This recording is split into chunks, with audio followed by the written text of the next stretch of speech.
Hello everybody, my name is Daniel Richardson and I'm WCPW Review Guy, and I want to wish everybody a special happy Mother's Day. Over here in the States it is Mother's Day today, so there you go, Judy Bagwell. Alright, now I'll tell you right now, I was planning on doing a show regardless today, the top 10, because we had a 90 days run out. A big one too. And then we had a bonus match yesterday, which actually kind of impacted the same division, so I was like, alrighty, it kind of works out, I guess. So we'll talk about the bonus match first. The bonus match was the Hunter brothers going up against Prospect. This was a Mexican World Cup bonus match. Can I say this right now? It is insane. Like, at least the circle of friends I have gathered on social media since doing this show, we're all huge Prospect fans. And even the ones I don't like talk to regularly, people love Prospect. Like, they're huge online, and then you see them get out there in the audience, or out there in front of a crowd, and like the audience is just like practically dead. And I was like, what the fuck? Is it just me? I mean, it just seems like every time Prospect goes out there, like the pops aren't really that big. And I'm thinking to myself, like, dude, but people love them. Like, seriously, a Prospect match, go online, like during the match, you go on, on Twitter. The fucking live feed on YouTube. Well, the YouTube crowd's a little more dickish than most people. But anyways, check it out. Dude, people love Prospect. And then you hear the crowd, and it's like nothing. And it's like, what? I'm not familiar with the other team. Apparently, they've been together for like 18 years, according to commentary. So I was like, alrighty. But we get this match underway right here. Pretty good back and forth. I'm not gonna lie, I was really impressed with the Hunter brothers. You know, hope to see good things. I love the spot, and once again, it was just a goofy spot, but where they're all missing moves, you know, one right after another, followed up with a four-way drop kick, and it's just like, yep, all about that. Prospect wins. Prospect takes home the victory, which I'm always for. They are my favorite tag team, so I was really happy to see that. Just once again, just shocked that the crowd just seemed like they just wasn't into this match. And it was a good match. It was a good match. That's why it was kind of weird. And I thought it's Prospect. Like, I just feel like if I was there live, I'd probably be the only asshole just like screaming like a cheerleader, like, Prospect, yay. And everybody else would be like, nope, we're not into this match. We're not the online public. We don't give a shit. I don't know. It's odd. But Prospect with a big win. So, we're moving right along now with the unofficial WCPW Top 10, and yeah, there is no changes in the women's division or the singles division, so I'll breeze through those, but the tag division, we had one tag team's 90 days expire. And I must say, this is kind of a, because this tag team, see, when we did the tag division, when it first started off, it was only a top 3. There wasn't that many tag teams. There really isn't that many tag teams now. It's just, most of them are one-time teams that I just keep in there because fuck it, I gotta keep the show going. Am I right? So when we first started the show off though, or when the tag division first started, we only had 3 tag teams. And then it eventually evolved to 5, then 10, then back to 5, and then went back to 10 again. But as of right now, there's only been 2 teams that has been in every single, like from the beginning, has been in the top, regardless. One of those teams is Prospect, which as we just saw, they're still going at it. The other team is the first ever WCPW Tag Team Champions, Moss and Slater. Moss and Slater's 9 days have officially ran out, and they are officially off the list. Which is, I just never really thought. I just figured they'd be there forever because, fuck it, it's Moss and Slater. Moss injured himself during the 4-way ladder match where they lost the tag titles. And then he made a return at the Rumble, but of course it was singles competition. Slater, of course, went on. He's actually on the list as well with Matt Riddle. And they, you know, he's been teaming there and he's been doing some singles action. But as far as those 2 guys together, hasn't been together for over 3 months now. So as we know, it's a cruel and unusual machine. It'll just move right by you. So here we are, the top 10, the unofficial top 10 this week.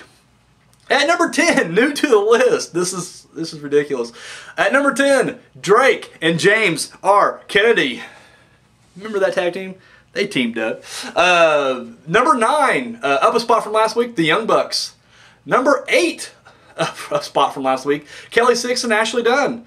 Number 7, up a spot from last week. Everybody just moving up a spot here. El Ligero and Gabriel Kidd. Number 6, up a spot, Matt Riddle and Liam Slater. Everybody just bumped up here. Number 5, Drago and El Hijo de dos Caras.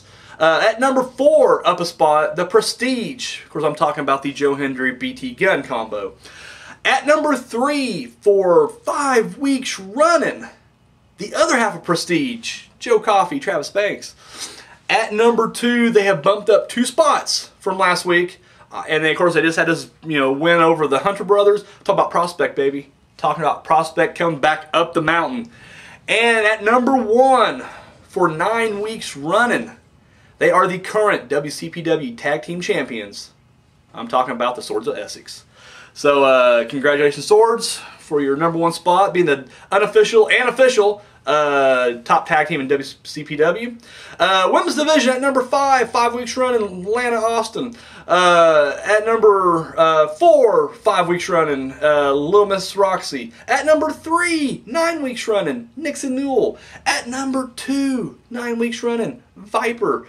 And at number 1, for an incredible 4 months straight, which would be good if we had more women's matches, but the fact that we don't have that many women's bouts, just it kind of makes it kind of smudges the prestige a little bit on that.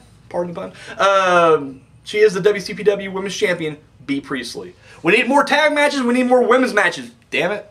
Tired of having my list be all asterisk ridden. So congratulations, B. Takes nothing away from those. She's still a hell of a competitor. So, and she took a bump on some thumbtacks last week. So that's my girl right there. Tough as nails. Or tacks, however you want to say it. Singles division, at number 10, 3rd week running, Zack Sabre Jr. At number 9, 2nd week running, El Ligero. At number 8 for a 2nd week, Primate. Number 7 for a 3rd week, Christopher Daniels. Number 6 for a 2nd week, Will Ospreay. Number 5 for a 2nd week, Cody Rhodes. Number 4 for a 3rd week, Martin Kirby. Number 3 for a 2nd week, Joe Coffey. Number 2 for a 2nd week, Rampage. And number 1, going on 7 weeks running, he is the current WCPW World Champion, Joe Hendry. God damn, went through that pretty quickly. So once again, I want to give a special shout out to the Swords of Essex, B. Priestley, and Joe Hendry. You guys are dominating your respective divisions. So there you go. Guys, let me know if you agree with this list or if you disagree with this list. Either way, drop those comments down below. Love feedback. I love it. So it looks like we got the Canadian qualifier coming up soon. And it's something we're going to get that live, but they're going to tape it and we'll get it. And then we got like a live event coming, and they don't have a name for it. They just said like it's coming to Edinburgh, and that was it. Like I don't know what the event's called. I don't know if it's just called WCPW Live or what, but this will got another event coming up. So when these events come up, I will be here with the review and the top 10s.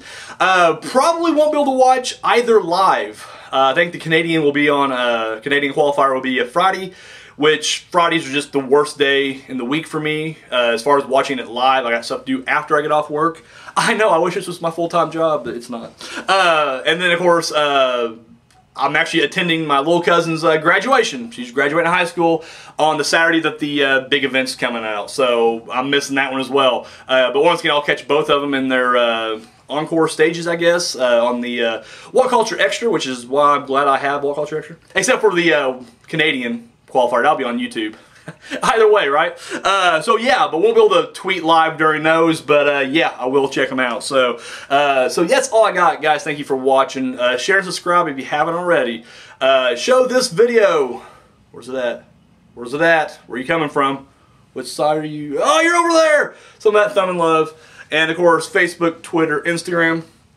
Always got shit going on all of them. Always doing polls and questions and random weirdness, so check that stuff out. And yeah, that's all I got. Guys, I can't say this enough. I know it comes off like I'm just a broken record with a catchphrase at the end of every show.